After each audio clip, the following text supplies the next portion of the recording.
السلام عليكم ورحمة الله وبركاته. عاملين إيه؟ النهاردة معاكم في شقة جديدة وموقع جديد في عين شمس في القاهرة.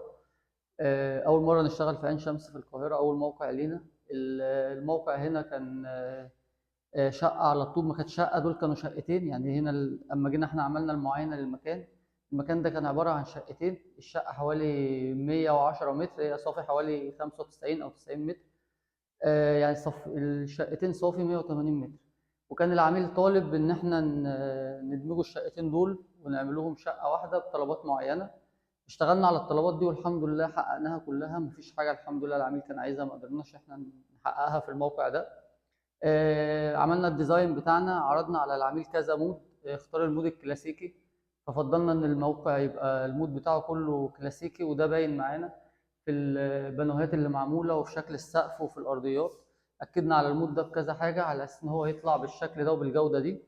كمان الفيديو اللي جاي اما هنصور لكم الموقع ده هو مع الفرش كله احنا عاملينه تصنيع عموله عندنا في الورش الخاصه بينا. كله ماشي ومتناسق تماما مع المود ومع الفرش مع الديكور اللي احنا عاملينه في قلب المكان. هنا المكان اللي احنا فيه ده كان عباره عن 2 ريسبشن. هنا الجزء ده بالظبط كده كان هنا مدخل شقة، وكان هنا مدخل شقة تانية. يعني هنا كان شقة بخش من هنا كده، الجزء ده كده على شقة، ومن هنا الجزء ده شقة تانية، ده الريسبشن بتاعها. وبخش من هنا كان عندي مطبخ وكان عندي حمام والغرف دي، وهنا دي الشقة التانية. كان عندي برضه بخش كده ريسبشن والمطبخ والحمام والغرف برضه من هنا، ده هنا 3 غرف وهنا 3 غرف.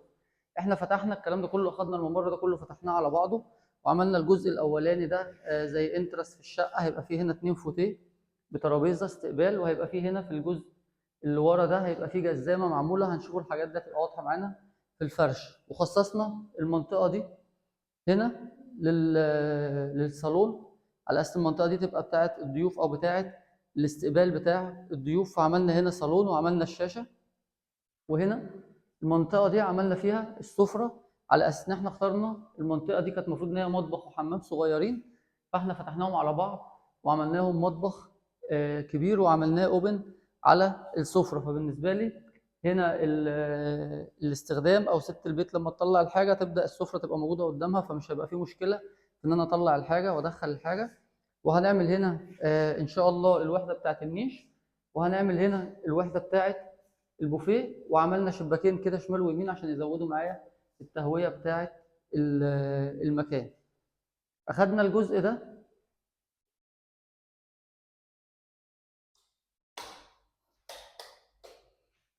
دي كانت غرفه زي ما هي، ما عدلناش اي حاجه في مساحتها، بنفس مساحتها. خصصناها للليفنج روم على اساس تبقى قريبه من المطبخ وقريبه من السفره، يعني ما تبقاش بعيده على اهل البيت ان هم يتجمعوا هنا لو هم مثلا بيتغدوا او حاجه، فتبقى قريبه من القعده والكلام ده كله. فحبينا ان احنا نعمله الغرفه دي للليفنج روم، وفي نفس الوقت هي في بلكونه على الشارع، فالتهويه بتاعتها جيده والمساحه بتاعتها كويسه. فعملنا فيها الشاشه الرئيسيه، وهيبقى فيه هنا القعده. وفضلنا ان البانوهات تبقى فوق القعده عشان الشكل النهائي بتاع الديكور لما نفرش ان شاء الله التفاصيل دي هتبان معاكم بشكل اكبر. تمام. هنا ده كان في الاول المفروض دي مساحه الحمام، احنا دخلناها مع مساحه المطبخ عشان نعمل مطبخ كبير. بعد كده هنا الجزء ده كله كان عباره عن غرفتين. الحائط ده ما كانش موجود هنا، دي ما كانتش موجوده، دي كانت غرفه بخش من الممر ده، بخش غرفه هنا وبخش غرفه هنا. احنا فتحنا الحائط ده، وسعنا المساحه واخدنا منه مساحه صغيره عملناها حمام في غرفه النوم. دي بالنسبه لي غرفه النوم الماستر، برضو اشتغلنا عليها بالمود الكلاسيكي. الشقه كلها عامه بالمود الكلاسيكي الا غرف النوم بتاعه الاولاد هي اللي مودرن شويه، لكن هنا الغرفه كلها مود كلاسيكي. عملنا هنا السرير، وعملنا في وش منه الجزء بتاع الشاشه. واخدنا الجزء ده من اول هنا كده لحد الاخر، حرف ال ده كله هنا كده، ده هيبقى دريسنج روم لحد العمود ده. ومن خلاله برضو على العمود ده بالظبط كده في قلب الدولاب عملنا السراحه، وده هيبقى واضح برضو في التصميم بتاع الفرش ان شاء الله اللي هنعرضه عليكم في الفيديو اللي جاي. وبعد كده المساحه اللي احنا اخدناها من هنا عملنا فيها الحمام بتاع غرفه النوم. حمام كويس مساحته كويسه، ياخد معايا الشاور وياخد معايا الحوض والتويلت بتاعي.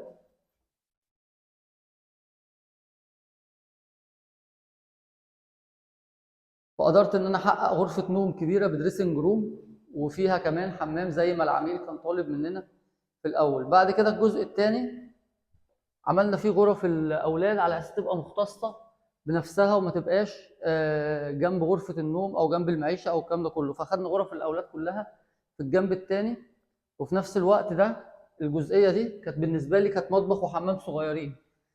فتحناهم على بعض وعملنا حمام رئيسي او حمام ماستر يخدم البيت كله ويخدم غرف الاولاد. ففتحنا المساحه كلها وعملنا الحمام بتاع غرفه النوم الرئيسي. هنا طبعا في الجزء ده هيبقى فيه البانيو هيتركب هنا ان شاء الله، بس هو هيطلع مع العفش عشان ما يتبهدلش على السلم وكده، فهنطلعوه مع العفش ان شاء الله. وعملنا في الجزئيه دي وحده الحوض الكوريان بالمرايه الكبيره ب2 ابليك، وعملنا هنا جنبيها وحده تخزين، وهنا التويلت او قاعده الحمام المعلقه. بعد كده بدانا ان احنا نعمل غرف الاولاد. عندي دي اول غرفه هيكون فيها سرير في الجزئيه دي، وهيكون فيها هنا عاملين دولاب بالمكتب بالسراحه، عاملين كذا مود في الاضاءه مع بالتناسق طبعا مع اللي هيقعد في الاوضه او الشاب اللي هيقعد في الاوضه يعني. فاخدنا رايه وشفنا الالوان اللي هو حاببها وحابب يعمل ايه وكده، وبدانا ان احنا نشتغل معاه بناء على الحاجات اللي هو حاببها او المعطيات اللي هو كان طالبها مننا. عندنا الغرفه الثانيه دي غرفه هتبقى غرفه لولدين. هيبقى فيه هنا سرير وهيبقى فيه هنا سرير، وما بينهم هيبقى فيه كومود. في هنا العمود ده جزء موجود في العماره، هو في المنشأ معمول كده اصلا، فمش هينفع ان احنا نعمل له ازاله. فاحنا خدنا هنا دريسنج حرف ال لحد الجزئيه دي كده. بعد كده هنا في الشاشه، وعملنا من ورا العمود ده اخدنا الجزئيه دي كده عملناها وحده تخزين. يعني في جزئيه هنا اللي ورا العمود دي استغليناها ان هي تبقى من ورا الدولاب، تبقى وحده تخزين. ممكن ان احنا نستغلوها مثلا لو انا عندي بطاطين، عندي حاجات صيفي، عندي حاجات شتوي، حاجه عايز اخزنها واستعملها على المدى البعيد، فبدل ما المساحه دي تبقى مهدره فعملناها مساحه تخزين. وقفلنا دولاب هنا دريسنج حرف ال في الجزئيه دي. وبعد كده عملنا هنا الجزئيه بتاعه الشاشه بالمكتب بالكرسي، معمول لها تصميم متكامل قطعه واحده مع بعضيها. هيبان معانا ان شاء الله في الفيديو اللي جاي بعد الفرش ان شاء الله. بعد كده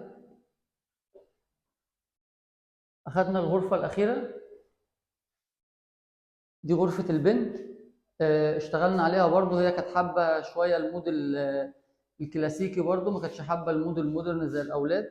فاشتغلنا على الغرفه بالشكل اللي انتم شايفينه. حبينا ان احنا نعمل لها برضو حاجه نيو كلاسيك، ما تبقاش كلاسيكيه قوي على اساس غرفه نوم، فما تبقاش بالنسبه لها وهي لسه بنوته وكده ما تبقاش تقيله يعني. فعملناها لها نيو كلاسيك.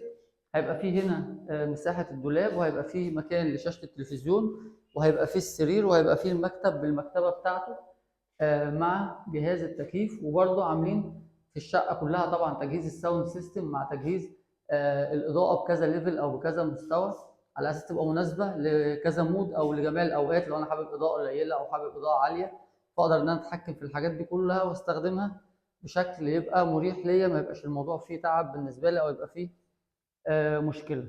فقدرنا الحمد لله ان احنا نوفقوا المساحه زي ما عرضناها عليكم كده. الكلام ده كله او الشغل ده كله او المجهود ده كله هيبان بشكل اكبر او بشكل اعلى ان شاء الله في الفيديو اللي جاي اللي هتستنونا فيه ان شاء الله، عشان تشوفوا الشقه دي ان شاء الله لما تتفرش هتبقى عامله ازاي. قدرنا ان احنا نحققوا فيها الحمد لله كل طلبات العميل. عملنا له غرفه نوم رئيسيه، عملنا له 3 غرف نوم بتوع الاولاد، عملنا له غرفه ليفنج حققنا 5 غرف، عملنا حمام في غرفه النوم، عملنا حمام ماستر كبير ممكن ان هو يكون للاستخدام بتاع البيت كله والاولاد، وقريب برده من غرف الاولاد فمفيش مشكله ان هم يستخدموه. عملنا مطبخ كبير، عملنا ريسبشن كبير، عملنا فيه استقبال، عملنا وحده جزامه كبيره، عملنا له وحدات تخزين زي ما كان هو طالب مننا، محتاج ان هو عنده حاجات كتير او الاستخدامات بتاعته كتير في التخزين والحاجات دي. فعملنا له في الغرف كلها وحدات تخزين بشكل او باخر، سواء تحت السرير، سواء في المكتبات، سواء في البنكتات بتاعت غرف النوم، سواء في الدريسنج روم. قدرنا ان احنا نوفقوا له الموضوع كله زي ما هو كان طالب، ونطلع بالشكل اللي انتم شايفينه ده. الحمد لله رب العالمين، احنا راضيين عن المشروع والعميل راضي عن المشروع، وان شاء الله يبقى راضي عليه بشكل اكبر لما يتفرش ان شاء الله رب العالمين. وهنعرضوه برضه ليكم ان شاء الله بعد الفرش، ومستنيين تقولوا لنا رايكم ان شاء الله. المشروع دلوقتي عامل ايه، وان شاء الله بعد الفرش هيكون عامل ازاي. استنونا ان شاء الله الفتره الجايه في مشاريع تانية احسن واحسن ان شاء الله. السلام عليكم ورحمه الله وبركاته.